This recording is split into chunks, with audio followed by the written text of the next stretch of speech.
Hi all. இன்றைக்கி எல்லாருக்கும் பிடிச்ச ராகி ப்ரௌனி எப்படி செய்யுதுன்னு பார்க்கலாம்.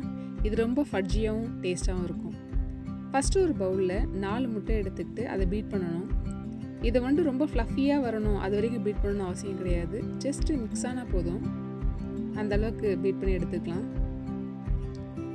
நெக்ஸ்ட் இதில் 1 டேபிள் ஸ்பூன் வெனிலா எக்ஸ்ட்ராக்ட் அதை ஆட் பண்ணிக்கணும்.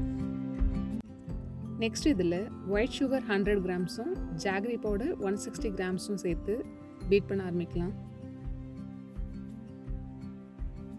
இதில் நான் மொத்தமாக ஒன்றா சேர்க்கல, கொஞ்சம் கொஞ்சமாக போட்டு பீட் பண்ண ஆரம்பிக்கணும்.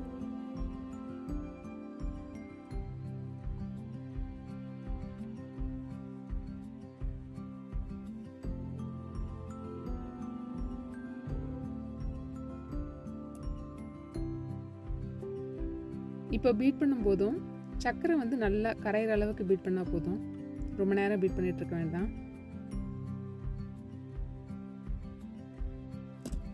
இப்போ இதில் ragi powder, baking powder, ragi powder 250 grams and baking powder 1 teaspoon and cocoa powder 25 grams மூணுத்தையும் நல்லா சலிச்சு அந்த உள்ளே இருக்க மிக்ஸோடு சேர்த்துட வேண்டியதுதான்.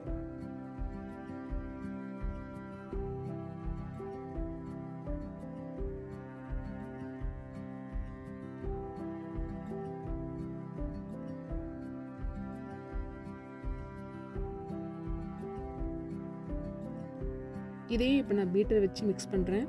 இது ரொம்ப நேரம் மிக்ஸ் பண்ணணும்னு அவசியம் கிடையாது. பவுடர் எல்லாமே ஒன்றா கலந்தால் போதும்.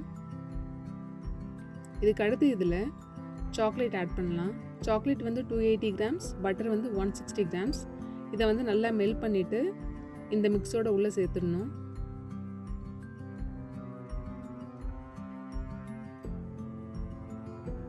இப்போ இது ஜஸ்ட் ஒரு முறை நல்லா பீட் பண்ணி எடுத்துக்கலாம்.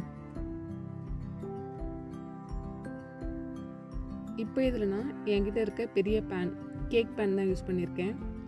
இந்த கேக் பேனில் ஃபுல்லாக ஈக்குவலாக ஊற்றிட்டு மேலே உங்களுக்கு என்ன தேவையோ சாக்லேட் சிப்ஸ் ஆர் சாக்லேட் எது வேணாலும் ஆட் பண்ணிவிட்டு பேக் பண்ணணும்.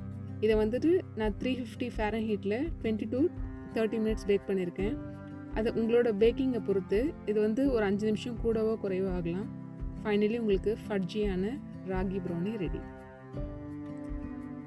தேங்க்ஸ் ஃபார் வாட்சிங்.